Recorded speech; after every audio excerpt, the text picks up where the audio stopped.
happy Saturday, long weekend, Saturday night, YouTube. Um, Leafs game last night was an entirely different affair from the games that had preceded this game five. It was, I mean, most of the games up to this point have had well into the 30s for each team in shots, sometimes into the 40s. Whereas this one was a little more, it was like the series had boiled down to a best of three, with Boston having home ice advantage, and it was like neither team wanted to push for that first chance and really go out of their comfort zone and risk making a mistake. And so the game was a very much more defensive, less kind of back and forth kind of action in this game, and which was nice to see the Leafs play that way, because their defense over the course of the season and their consistency had been so up and down and up and down, and they especially had such problems playing in their own zone and with turnovers and stuff like that. But the evolution of their team, and especially their defense over this series alone, has been, a lot of people say you can't just push the reset button come playoff time, but the Leafs really have seemed to have done that, and I haven't seen this group of defensemen all season play this cohesively together and play team defense. And I mean, the forwards are coming back to help out, and Anderson, of course, has been brilliant, but it's really been the total team buy-in, and the D's never performed better. So they're able to play that kind of game, and it paid off. The scoring didn't come; it all came in the third period. Matthews got them on the board just past the halfway point, and then Kapanen added the 1-0 lead late in the game. Had me nervous, but then Kapanen scored a few minutes after Matthews, and gave them kind of that insurance goal, which I was breathing a little easier at that point. But it was still, they say the 2-goal lead in hockey is the least safe. I mean, you'd think it would be a 1-goal lead, but it's they always say it's the 2-goal lead, and lo and behold, Boston pulled the goalie and scored with about 45 seconds left in the game or so, and made it close. But the Leafs were able to close it out. Again, there was more controversy in this game. The officiating again was not great. Hyman took a penalty in the first period, I think it was, for tripping, and he barely even ever touched the guy. The guy just fell over.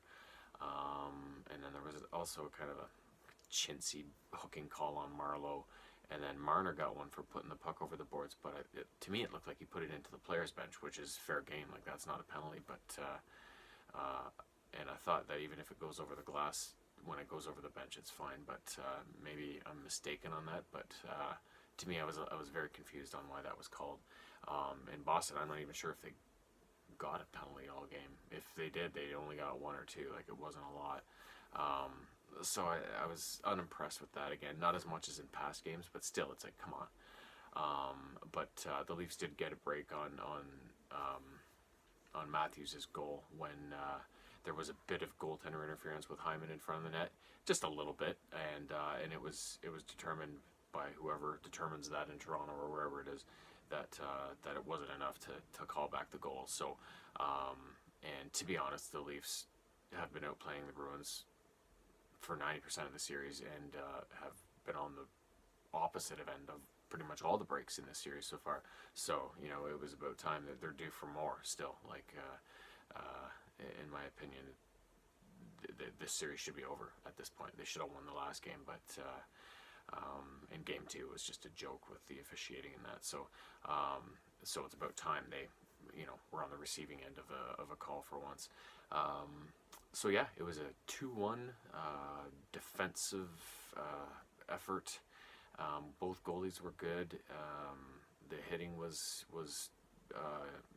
back on, but it was just that more tighter style, not so run and gun, and I guess the Leafs can play that way now, so that's nice. Because apparently defense wins hockey, that's what they say.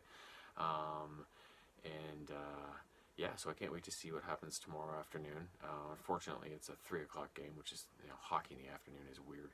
I think that's totally an American thing, and I don't get it, but it is what it is, and I will make sure to tune in at 3, not 7. And around the rest of the league, I haven't really mentioned anything yet, but it's been quite a weird postseason. My thoughts on it, I'm not a big believer in Tampa to begin with. Um, and I told people that, people who were looking for predictions, I said Tampa's not going to, I know they're not going to win the Stanley Cup. Now, I didn't expect them to get swept in the first round by Columbus, but that is what happened, and I'm not all that shocked. I knew they don't have enough jam. They're just totally based on skill. And when you look at past Stanley Cup winners, like the Bruins in 2011, like the Kings, the Blackhawks, they all have that combination of skill and heart and grit and in your face, try to put you through the glass kind of grit, you know. It's a fine balance, but if you go too much one way, you get the Bruins now. That's all they pretty much are. They're only a one-line team with a bunch of thugs, and then you go Tampa's way, and it's just a bunch of guys who can fancy dancy with the puck and get 62 regular season wins. But it comes down to the nitty gritty. They can't win a game against Columbus. So yeah, I wasn't all surprised that they got beat out early. I was surprised by the sweep, like I said. Tonight, St. Louis eliminated Winnipeg, which is great because I hate Winnipeg. Calgary's been eliminated, which is also great because I hate them, by Colorado, a one-line team. And then Dallas has the advantage on Nashville right now. Like, it's just been kind of insane the way these series are going. And Carolina's putting up a big fight against Washington. And then the Islanders go ahead and sweep Pittsburgh, which that one was going to be a much more closer series, everybody thought. But, you know, one way or the other, whichever way it went. But nobody, I think, was predicting an Islanders sweep, that's for sure.